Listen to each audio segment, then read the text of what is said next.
One of our sponsors who is instrumental in bringing you to Kansas City, Washington University Olin Business School.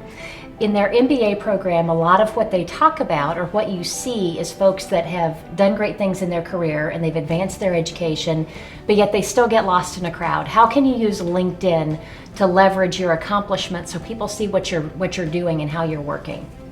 Sure, and thank you, Washington Olin, first and foremost. Sometimes the LinkedIn profile becomes a bit too much of a showcase of the past, and people aren't conveying their professional value in present or future tense, which I think is the more driving story. If we're telling our story, obviously we have to bring in all the great things we've done. If we don't trumpet it, no one will hear it. LinkedIn has a dedicated honors and achievement section. They can post those honors there.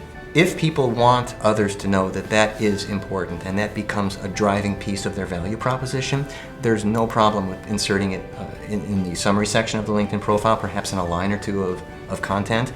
Also, I favor writing LinkedIn profiles in the third-person narrative through an omniscient narrator, which means that you're bringing in evaluations and judgments on your achievements. So the key is to state that you did receive awards, that you've done this, you've accomplished this, but also to provide a bit of outside judgment that only an omniscient narrator would know.